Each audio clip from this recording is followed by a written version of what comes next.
really fancy, and we're gonna start doing a YouTube live. Oh, oh. I called it Facebook Live, probably, you know. So, we'll start down here, and you can just like sit right there, talk away, but you're being safer than the way. There we go. So as I mentioned in my opening, we have a wonderful panel with us today. We have with us Dr. Robine from Exercise and Nutrition and Science. We have Dr. Kate Applebaum from the EOH from Environmental and Occupational Health Department. We have Dr. Manya Magnus with us today from Epidemiology and Biostatistics. We have Dr. Jim Teals with us, who is the chair of the Global Health Department. And then our imaginary person right there is Professor Jane Thorpe. She's actually in class right now. So Dr. Robine's going to present and then has to run to go teach. And then you will see Professor Jane Thorpe will join us shortly. So she's from Health Policy and Management. And then Dean Turner, who you've already met, who's representing prevention and community health this evening. So they're going to talk a little bit about their programs, and then we are going to be able to ask them questions at the end. Sound good? All right, so I'm going to give the microphone to Dr. Robine. This one. So I will do my best to talk. As a professor, I'm so used to standing up and walking around doing this, but I'm 6 feet tall with heels on tonight, and I know I won't be right for the Facebook group. Yeah, you'll be like cut off. Let's be looking at my outline anyway. So, as Heather said, I am a professor in the Department of Exercise and Nutrition Sciences. My expertise area is nutrition, not the exercise part, but I will do my best to answer any questions you may have. I wanted to tell you about our master's degree programs. We actually have 3 in our department. We have 2 MPH programs and an MS degree. So we are one of the few schools of public health in the country to have an MPH degree specifically in physical activity. And like almost every other school of public health in the country, we have a public health nutrition MPH program. Excuse me. And that's the program that I run, and I can answer lots of questions about that. I'll do my best with the other ones. And then our 3rd program is an MS program in strength and conditioning. This is for people who want to be professional trainers, work professionally in that realm. That particular degree is actually entirely online. And it's separate from the MPH at GW, but it is an online degree. So we are very excited about our programs. We have a very active faculty body doing a lot of research in both physical activity and nutrition. With the whole basement floor of this building is actually our body composition lab and metabolic testing lab, where we can do things like DEXA scans and bod pods and other types of testing, and we love to involve our students in research. So lots of opportunities to work with us. We also have the luxury of being able to place our students out at many of the federal agencies, the USDA, the FDA. We have our counterparts at the Surgeon General's office who take many of our students, especially the physical activity students. Just lots of opportunities if you decide to come to our program. Thank you very much. Yes, right over to you, Dr. Applebaum. Hi, I'm not sure how long my voice is going to be. Thanks to everyone for coming tonight. It's nice to see so many faces. And so I am in the Department of Environmental and Occupational Health. I'm program director for one of 2 of the master's programs that we have. We have one in environmental health science and policy, and the other is in global environmental health. And I just want you all to know, probably the majority of you are not thinking about environmental health right now, but I would say that we get a very high proportion of transfers into our department because so many students didn't realize how far-reaching environmental and occupational health is. So this year's been our highest number so far. So just as an example, we have faculty who are experts in antibiotic resistance, and they're working on, that's one of the hottest public health issues of this century. It's a really hot topic. So we have a number of students working in our labs. Other topics include what you're exposed to through personal care products. Children's environmental health is really big right now. Social factors really drive who's exposed to harmful chemicals. So social factors are really important. Policy is probably, this year it seems like the transfer winner is coming from health policy and management, because you can do a lot in environmental policy. That's a very important area. So reproductive health, there's just so many areas that it touches on. And our faculty really represent a cross-section of different topics in environmental health, but also they represent not just academics. I think this is one thing that's really unique about GW.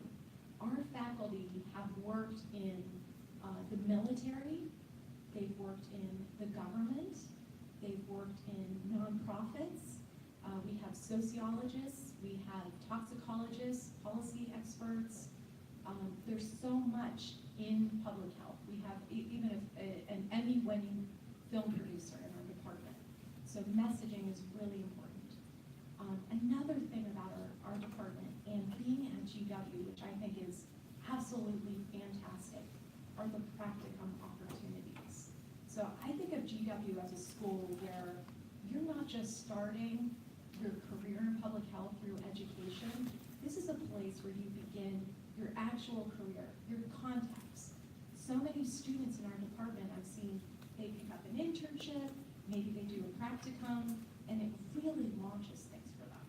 We've had, I can't remember, it's 4 or 5 students in the Office of Science and Technology Policy at the White House. So we have really a streamline through these different organizations where so much can happen for our students, even through our alumni network, if not through us directly.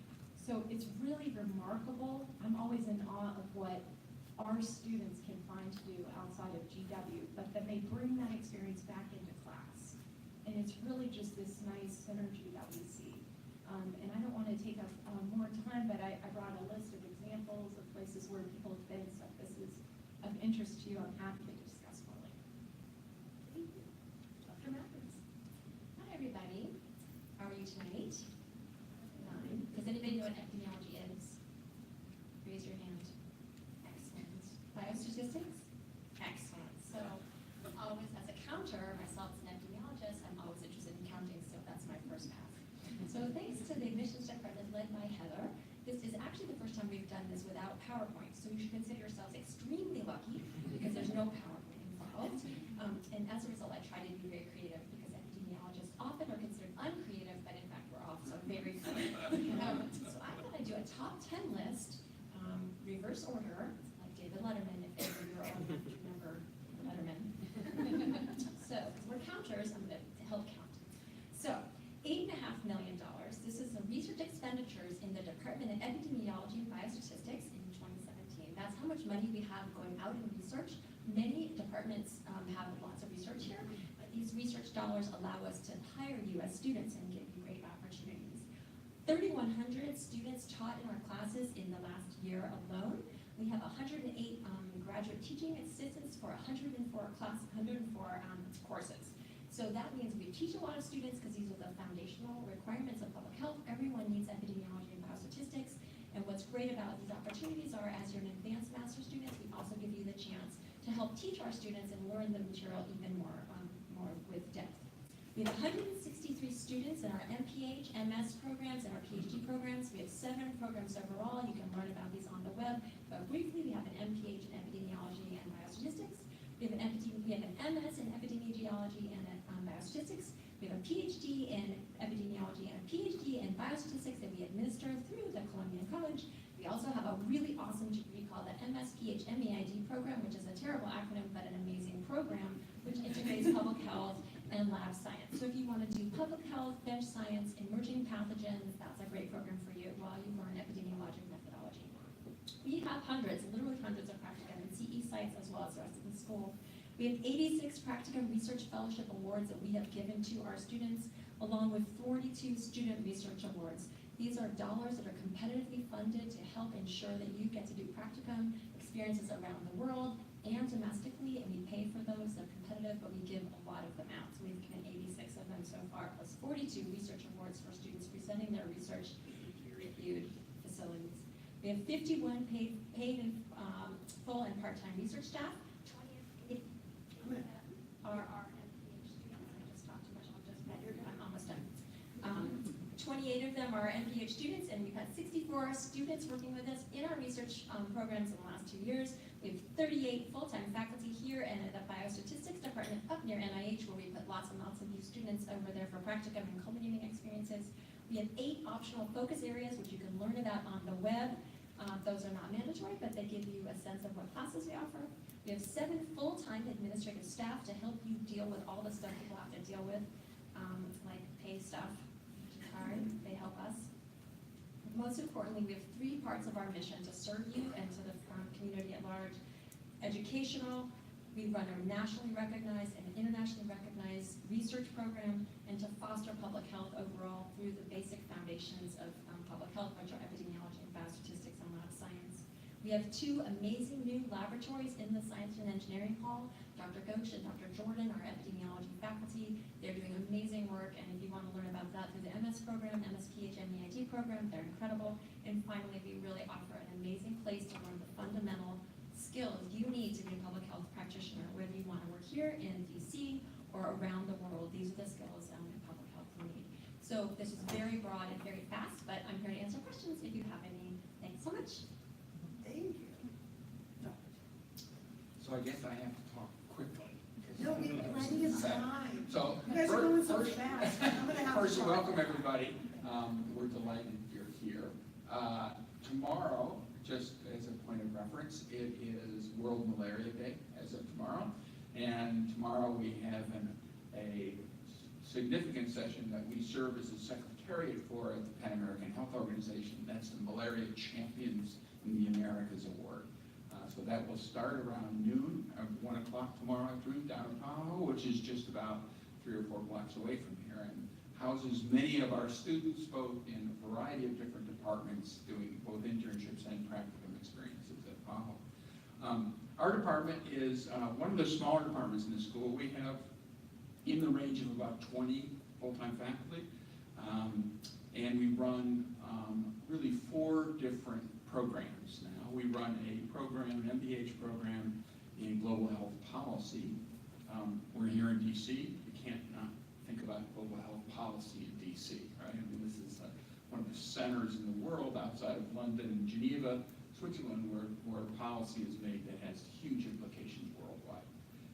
We have a program in global health design, program design, monitoring, and evaluation, which is designed to train folks to be monitoring evaluation experts to contribute to programmatic analysis and evaluation efforts, both at the governmental level and in the non-governmental space.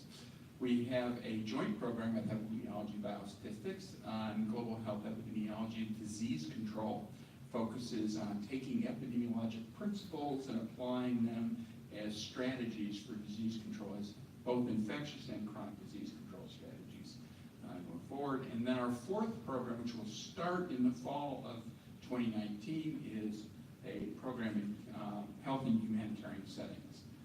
That will just be launched in 2019. It is one of the few programs like this in schools of public health around the country. I can think of only about 4 other places in the country that offer this specialty area. And needless to say, Washington, D.C. is kind of a hot spot for many of the non-governmental organizations and even governmental organizations that are heavily involved in humanitarian assistance issues. We also participate to some degree in the Global Environmental Health Program as well, in collaboration with EOH, which is one of our floor mates. So we both live on the 4th floor, so they're right down the hall from us. Like all the other programs, I think, in the school, we take maximum advantage of our location. And we have practicum spots that are scattered in the entire community here. And we are within, if you took a radius of about 6 blocks around this building, you'd run into probably 40 different major non-governmental organizations that are very active in the public health and the global health space internationally, working primarily in low and middle income countries. And we have good relationships with pretty much all of those agencies, and and connections also with many of the private sector players, and for example, in the vaccine science arena, and some of the companies that are doing very interesting new both drug and vaccine development here in the DC area. So it's a real hot center for what's going on. We also have 3 faculty that live over in the Science and Engineering Hall that are laboratory-oriented faculty. One who works primarily on HPV virus infections and cervical cancer control worldwide. Another who does malaria vaccine research, and another who is what we call an arbovirus expert, focusing primarily on issues related to transmission for dengue, chikungunya virus, and Zika virus. And we're in the process actually of building an insectary as well over there to grow mosquitoes and to actually process them so we can do vaccine development and understand transmission dynamics well. So that's global health. We are one of the departments that's a topic-based department, unlike Epi and Biostat, for example, which is a discipline-oriented department. So we've got a mix of these kinds of departments. It's very typical of school of public health, where it's not just discipline training, but it's also discipline in particular topical areas as well. So you'll find a really interesting mix of individuals in many of these departments like that. So welcome again. Delighted to speak with you and answer any questions you have tonight. We're gonna skip the imaginary person for a minute and swing right over to Deanie Turner. So I'm talking about prevention and community health. And like EpiBio, we too don't define ourselves by any particular topic, but rather by a discipline. So we're your behavioral and social scientists. There are social scientists in other departments, by the way, but uniquely, we're all social scientists in our department. So you'll find our faculty come from anthropology, social psychology, clinical psychology, communication, sociology, and of course, public health, right? So one of the things that's distinctive about our program, or about our department, are our 4 programs. So we have maternal and child health, we have public health, communication, and social marketing, we have community-oriented primary care, and we have health promotion, all right? And there's a lot of overlap between these distinct programs. So you'll find faculty in one program working from students from all kinds of other places. Our students do a variety of things with their degree. Many of them engage in program evaluation or aid with that process. Some of our students end up developing or working on evidence-based population health interventions or running those interventions. Certainly, we have a number of students that work on marketing campaigns, social marketing, across a variety of issues, including even antibiotic resistance, right? Our students are either in or have done their practicums in places like FHI 360, the DC Department of Public Health, the Office on Women's Health, the National Committee for Quality Assurance, Edelman Public Relations, and so on. I think that we're particularly proud, and this is true of all of our departments, of our job rates. Our students are employed. That's a good thing, especially for parents in the room. We put people out into the workforce fairly quickly. So I'd be happy to answer more of your questions afterward if you have them, but I think that gives you a good breakdown of what we do in prevention and community health. I'm gonna ask you to keep the microphone for 1 second, Dr. Turner, because I also, would you mind talking a little bit, most of the students in the audience out there are MPH, potential MPH students. Will you talk a little bit about the 45 credits, the core, the practicum, the CE, just a little bit about an overview? I would be happy to. I talk about the core all day, every day. I'm joking because recently our accreditor changed some of their criteria, and we've been working all year on developing a new and innovative core curriculum for folks that enter in the fall of 19 and thereon. So the MPH is 45 credits, as Heather mentioned. Those 45 credits include credits surrounding the practicum, which is 120 hours, but also has a didactic experience surrounding it. Those 45 credits also include your culminating experience, which is much like a thesis. You can think about it in that way. The topics of those vary by department. Now, our core curriculum includes epidemiology, biostatistics, social and behavioral approaches to public health. There's also a required fundamentals of program evaluation class. Off the top of my head. Yes. There is also a course on environmental health that also integrates some of the biological components of public health. And policy, yes, thank you. So, it was off the top of my head. So, and that is the final core course. And after you've completed the core, and sometimes even while you're completing the core, you're going to work with your program director and advisors to complete the program requirements and electives. And that's where you'll really go into your home department, really bond with your cohort and get to know them. The core, everybody takes, okay? And so that's where you're going to gain fundamental foundations of what it means to study public health. And you don't have to, whoever wants to answer this, usually students will say to me, well, I think I want to be epidemiology, or I know I want to be health policy. Then they come in and they take courses in areas that they maybe didn't have exposure to before. So my question for whoever would like, Dr. Magnus, for example, who's looking at it. The question is, can students change programs? Because when you go to apply, you will notice on SOFAs that you must pick one program for GW. And so the question always is, what if I do a semester or a few classes and I want to change? Can someone change programs? Yes, so this is what's really great. We are one school. We work very closely together. And as she mentioned just recently, she accepted a lot of transfers. Even some of our students, they had never known what environmental health was. They took an environmental health class. They said, oh my gosh, this is exactly what I said. They transferred to her. But we're just a floor away. The process is really easy. It's a very minimal review process. So it's just a petition, essentially. For EpiBio, for example, many people don't even know what epidemiology is at the beginning. And so what happens to them is they say, oh, I had no idea. I thought you would be studying disease in this way, and I'm so excited. So then they say, oh, I do well in that class. They petition and explain why they want to transfer. We check their grades, we talk to them, and make sure it's what they really want, and then they transfer. It's through it for all our departments. We really want you just to be happy, so we do encourage you to take the core early on in your time with us. But other than that, it's, we're all just one happy family. We want you to be happy. I think there's one other thing to think about here, and that's, this is your program, this is not our program, right? You've got to decide what it is, what your educational goals and objectives are.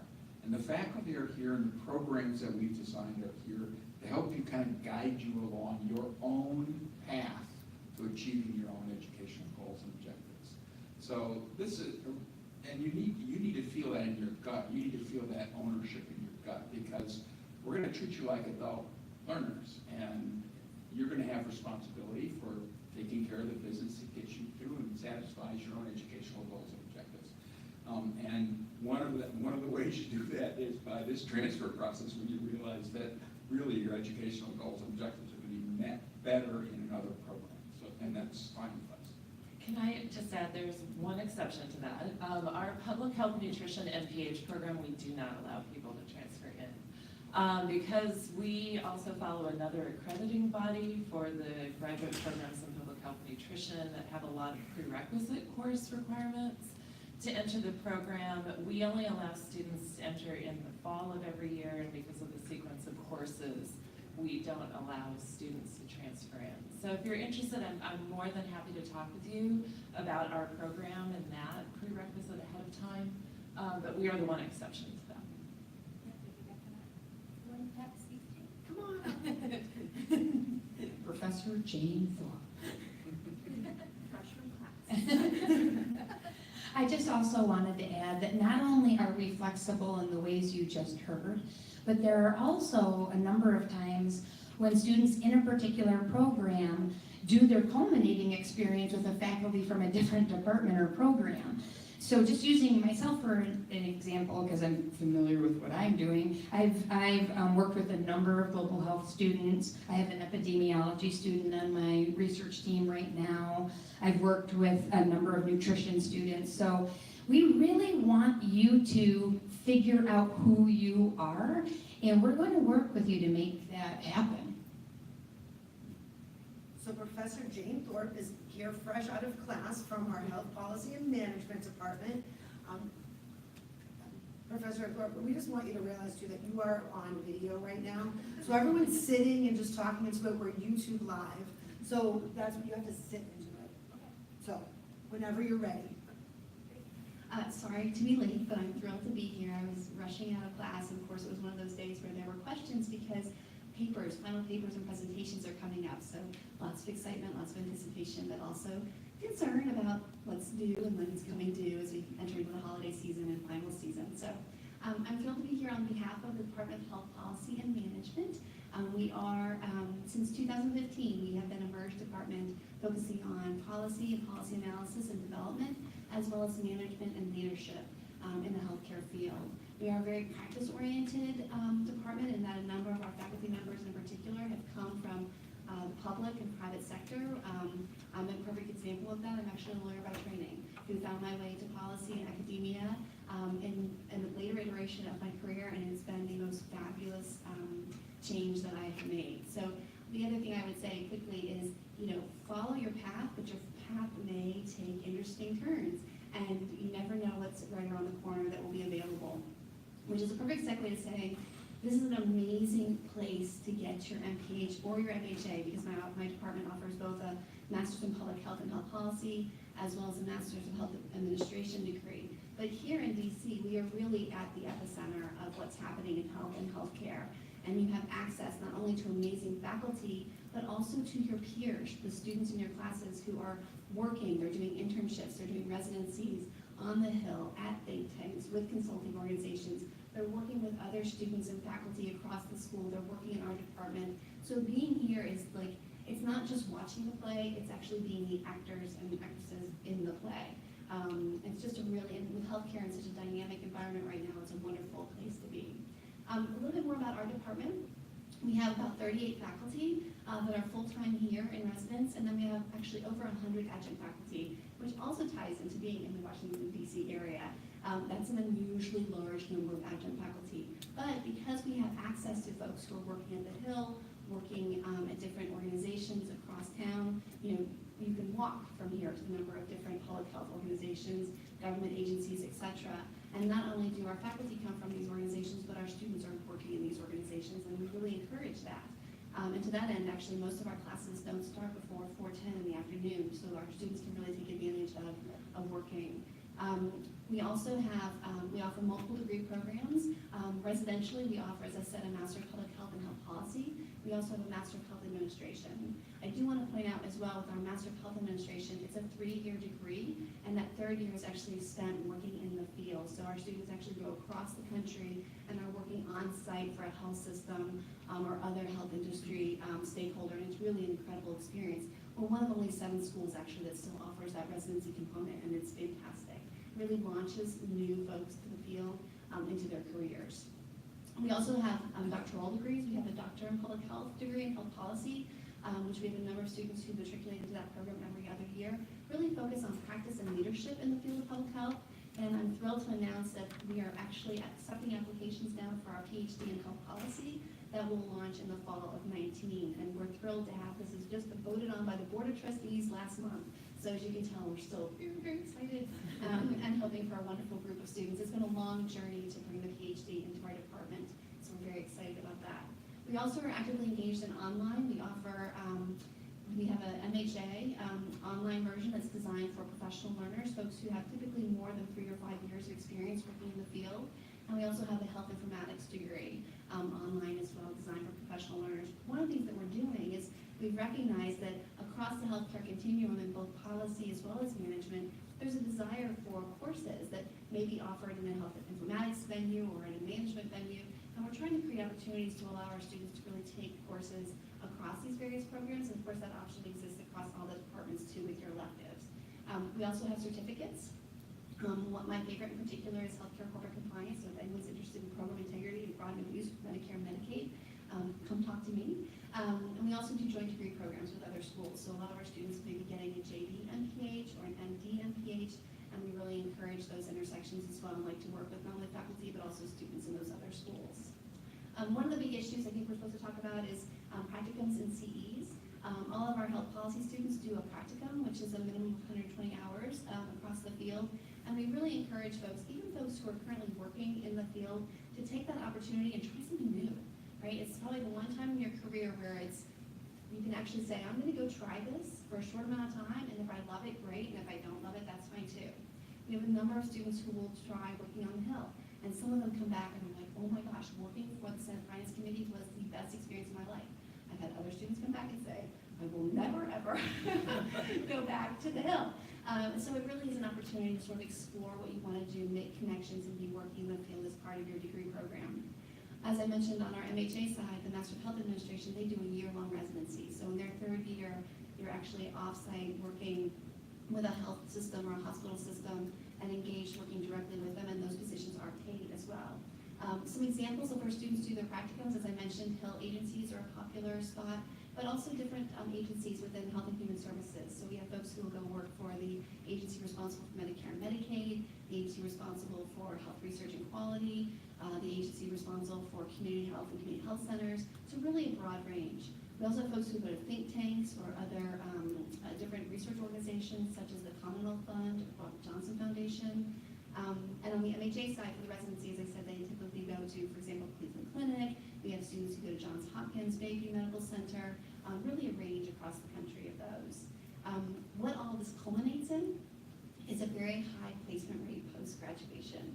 Our students go on to incredible opportunities, a lot of which sometimes will be positions that they come in with and they promoted to a higher level position, but also they'll go and they'll work where they did their residency. For example, our health administration students will stay on because they get amazing offers from those employers to stay. Our health policy students will stay on the Hill, they'll go to think tanks, some have stayed in the department, and some students do go on for additional, for example, they'll go to law school or they'll go on to a PhD program, and we highly encourage that as well. So there's definitely a very broad range. One final note is our department is actively engaged in a lot of externally funded research. We do a lot of work for, and I'm sure others have mentioned that as well, for different government agencies as well as different private sector or nonprofit organizations. So for example, we have a lot of work from Medicare and Medicaid, funding from the Office of National Coordinator for Health Information Technology, HRSA, and then different organizations like Commonwealth Fund, Robert Johnson Foundation as well. So there's a lot of excitement. We love our students to get involved, not only in classes, but also to work on research projects with us and papers.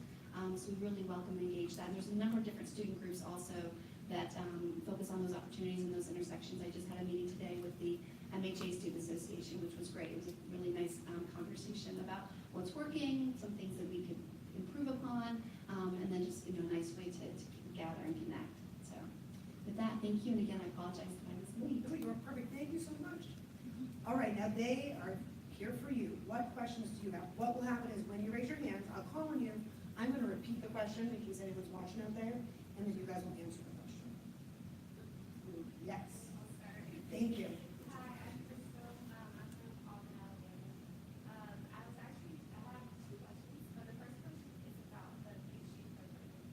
So if you were admitted to the PhD program, I guess, what is the process before you engage your PhD? You are interested in, you have to go through the second application process. That's the first question.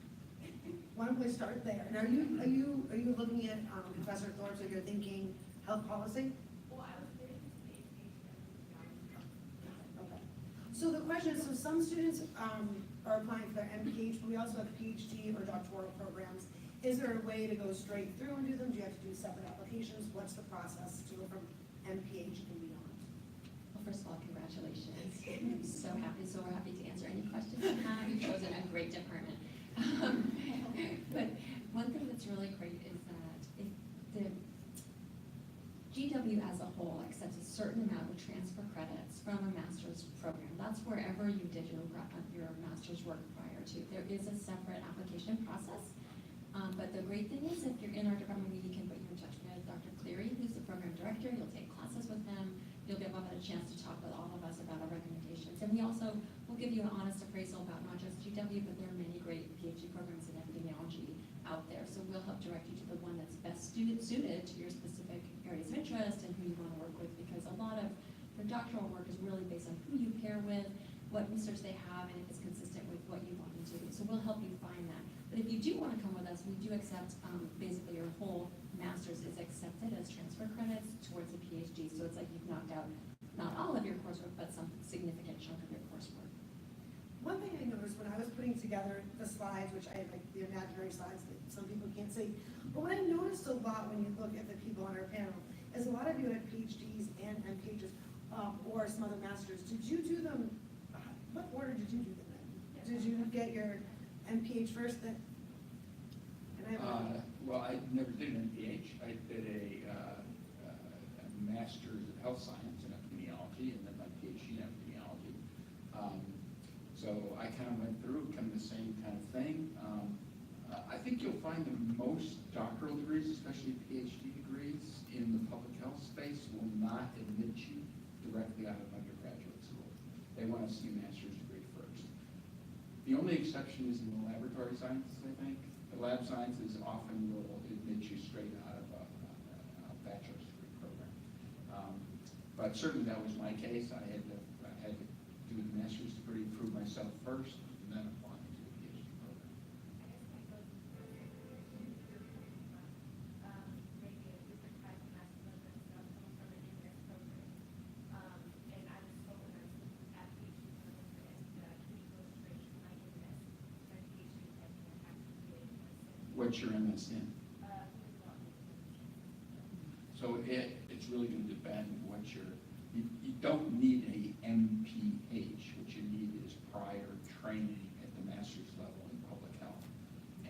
And so this university does all, and we basically, the primary degree here at the master's level is an MPH degree. But it depends on where you are. There are other institutions who you can't get into the MPH program unless you have very significant amounts of public health prior experience. And so they offer MS-PH programs for people without tons of experience. So it just depends. All we're really interested in is you have the fundamental training in the public health sciences before you can enter a doctorate. That's people. I'm very curious about the public health certificate program, especially with regard to sort of global mental health. And, so I'm just curious as to, because I'm looking into the certificate programs, like what's the benefit of the program? Just like, sort of historically, what has it enabled, participants and graduates to go on to? Right. So the certificate program in public health is our core curriculum. That's what the students do. So there isn't a particular specialty area, for example, in mental health. So why a certificate program? For one, there are many people that aren't sure if they need to complete an entire MPH, but they know that they want to have the fundamentals, all right? However, for those that do the certificate and do well, and then decide, I'd like to do the MPH, then we have a route for you to come in and, of course, accept all the courses you just did. So it also can be an avenue into the MPH. So those are the two reasons usually folks do the certificate. Does that answer your question? Great, thank you. So the certificate is a great way to go, and you're more than welcome to talk to myself or Dean Turner about it. The one little caveat with the certificate program, when it comes to federal financial aid, it typically, you need to be a degree seeker, and since it's a certificate, you will not get federal funding. So just something to be aware of if you're going for the certificate. I'm with them for a year. I'm in psychiatry, so. Oh, there you go. Helpful. Including discounts. What else? Yes. Hi, my name is Bria. I have two really quick questions. One is for Dr. Thor. What's the key difference between the NHA and the education health policy and what does it do?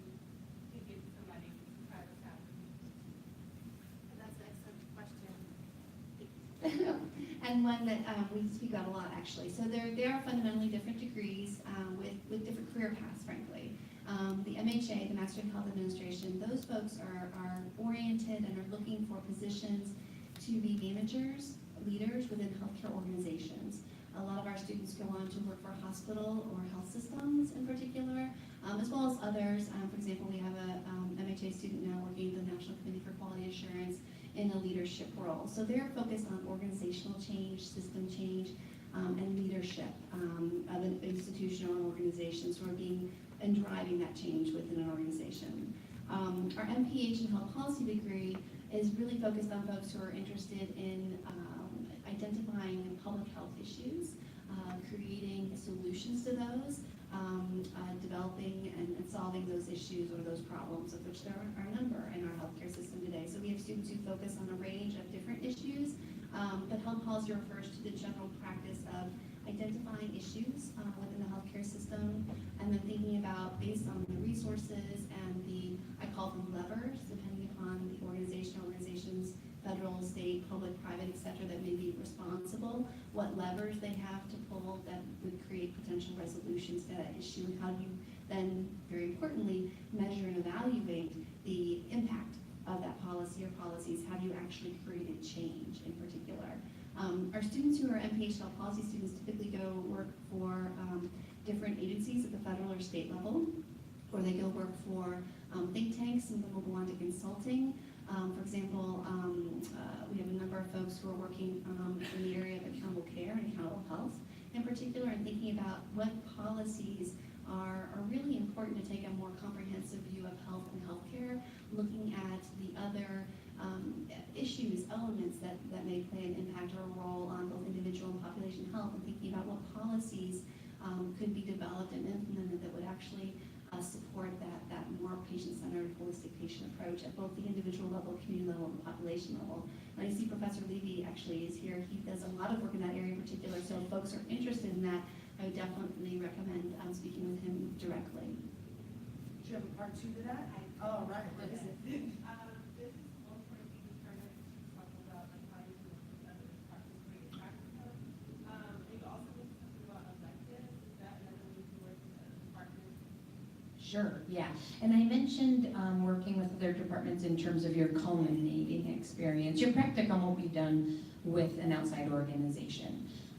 But right, so oftentimes students get to know faculty in the core curriculum that aren't in their program at all. And even though they are, properly wed to epidemiology or health policy or whatever, they may meet faculty that they think, but your expertise in prevention will really round out my desires as a health policy person. And so they may say, do you have any research I can volunteer on, and so on. So that's the route that I mentioned earlier. And yes, absolutely, electives are the other way. And you want to talk to your program director and or advisors to make sure you're taking electives that are building the program that's going to make you most successful in the job market. But that is a great place to get outside and meet other folks and learn some other topics.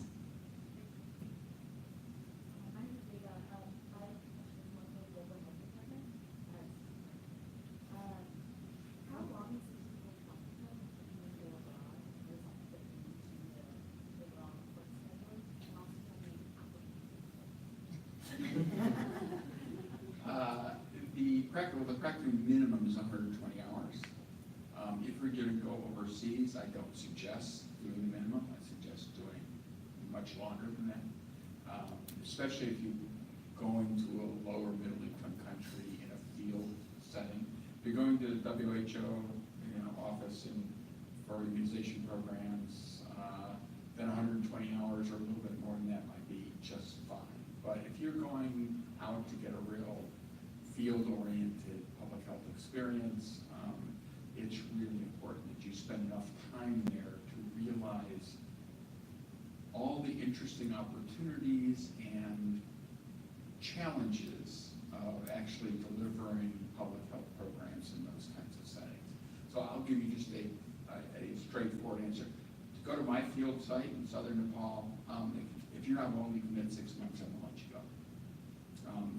because you need to understand what it takes to actually do it, and all the frustrations, all the challenges, all the barriers that occur to doing this kind of thing in settings that are very, very low resource settings.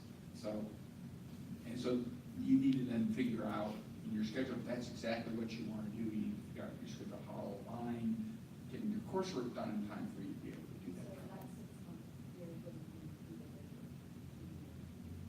It could be. You could get it done in 2 years and still spend 6 months overseas. Absolutely, you can do that. You got to be efficient and you got to plan ahead. And your second question, remind me again, was application tips. And actually, I'm gonna extend this to all the different departments, because every department, and we're gonna talk about admissions in a minute, but each program reads their own application. So there's a different slant depending on who reads their application. So I will let Dr. Taylor start, but I am going to ask all the departments, what are some of the things you may focus on when looking at an applicant for your particular area? All right, so obviously your academic record is really important, right? That really helps us understand that you're a quality student and you're likely to be able to do the work here successfully. That's really important. For us in global health, we want to be convinced that you actually understand what global health is, and not that it's I'm going to go out and deliver babies, in the poorest country in the world. You're not going to do that. No. You need to understand and convince us in your essay, in your experience, that you understand what this field is about, and demonstrate to us why you are committed to this and what are the advantages for you and what are the advantages you see as establishing a career in the global health field. And that's the stuff that's most convincing to us. As someone who reviews the applications after they review the applications, yes. So explaining for global health, the statement of purpose is super, super important. I will say, I will use the word holistically, they all review your applications holistically, but there's obviously certain areas that are going to strike certain chords, so that's what we're talking about now. Dr. Maddox, or do you want to go, whichever one?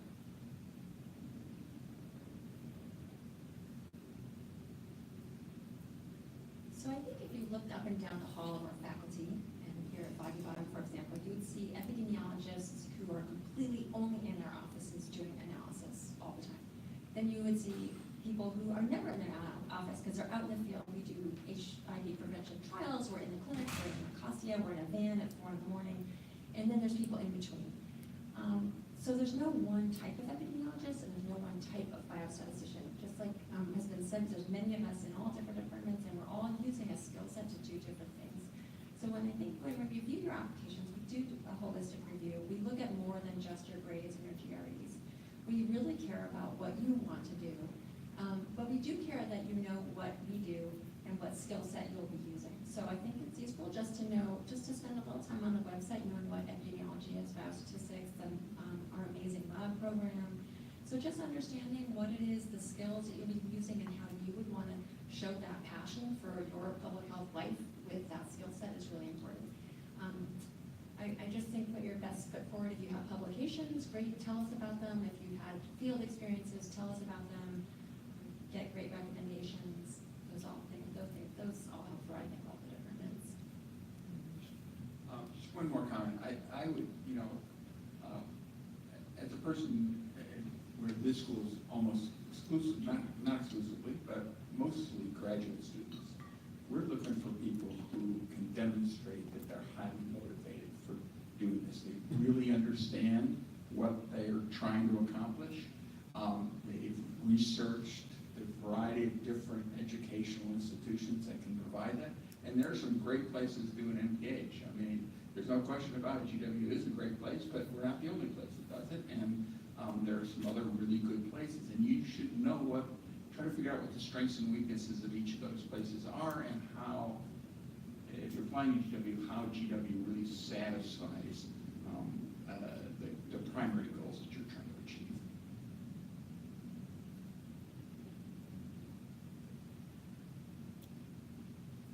Okay, so one, to add, this was really great advice. I did want to mention some flaws. I see some things to avoid, which don't have a family friend be a recommendation. Yeah. Or your parents. No, we want to see supervisors, work supervisors, a professor from one of your classes. It should, the more recent the better, but I don't see it a lot, but I see it, I'm like, oh, well, that reference doesn't really matter to me. That's not a person who can speak to your work ethic, to your motivation. That's what we want to see. Also, I noticed that people sometimes write personal statements, filling in things that they think I want to hear that's great about GW. I want to hear your story. What was your path to public health? And how do you see an MPH fitting in with your long-term goals? And it's okay if you don't have a straight path to public health. I think we've seen this change over time, where public health is more well-known now, but different people come to it through different routes. And I certainly see quite a range where people have a background maybe in science, or, maybe they took some classes in environmental studies. Other people don't. I was meeting today with two of my advisees. One had worked in publishing, but she told me exactly the stories behind what changed her mind. And so now we're working on building the contacts with her and stuff. But in your application, make sure you touch on those. What motivated you? How do you see this fitting in? Those things matter. Yeah, I like that, what not to do advice. I can speak for our department because we've actually talked about this in terms of our philosophy of reviewing applications. And one of the things that we care really a lot about is you all are going to be potentially taking on student loan debt to come here. So we want to make sure that our program is a good fit for you and that this is the right program for you to come to. Yes, we want to make sure that you understand the field of public health nutrition or physical activity or strength and conditioning. But what we're also reading for when we read your application essay is, can we help you get to your own career goals? We may not be the right group. We may not have the faculty that have the right expertise in your certain area. We may be perfect.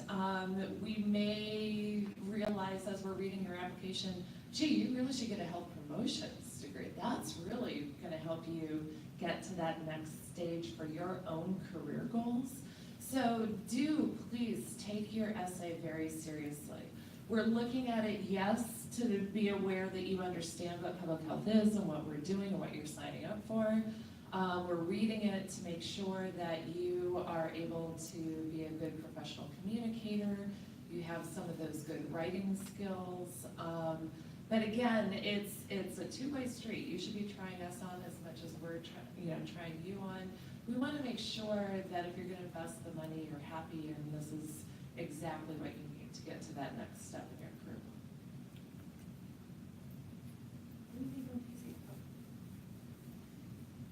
So I agree with everything that's been said. I think it's all wonderful advice. As I think back to, submitting my own applications for college and graduate school, I wish I'd had all this excellent advice. But I think to, be true to you, let us know who you are. If there's something that you're really passionate about that really excites you, tell us. Tell us. If there are people in our department or across the school who are doing work that you're really passionate and excited about, tell us. Consider it name dropping if you actually seem to realize what the person does and what they're working on. And it's nice to see that someone's actually spent time thinking about the research that we do, the backgrounds of our faculty, and conveys that as part of their statement. So, actually that's my favorite part of the application because it's really the closest we get to your true voice. And, we're looking as much, we do the same thing. If someone applies on a policy, we're like, oh, actually, they might really be interested in global because their essay is all about work that they've done abroad that somehow relates to global health or global health organizations. We're going to pass that on because we do absolutely want to find the best fit for you. And we also have a growing number of opportunities too, and we advise people through those. And then frankly, once you're here, shifts occur then, and that's okay too. Like we all, with the exception that you noted, are working together. And there are transfers that happen between departments. Frankly, there are transfers that happen between the MPH and the MHA. So, people come in and they have a certain view of what they want to do, and then they're here for a first semester, and they realize, oh my gosh, actually, I'm more interested in sort of being on the management side, and we work to make that shift happen. But really, I know people always say that, but you'll wake up one morning and be like, oh, it'll flow from you. So do let that happen as part of your statement, and really let it be your true self, because that's what we're looking for. That's what will really sing off the page. I don't really have too much to add. Honestly, all the advice I would give has already been given. I certainly think that we do want to know why you want an MPH, and why FGW. So that helps us understand that you really came in with a focus, and as you can probably tell, there are times when we think, do you even know why you want to get a graduate degree? And we don't want you to waste your time or your money, right? So we are looking for you to tell us a very concise, clear story that we can determine this is a good fit for you. On that note, we're going to wrap up this panel. Thank you guys so much. And you will have opportunities to talk to them at their tables after, but I'm going to ask you guys to, and then we are going to do a little additions in financial aid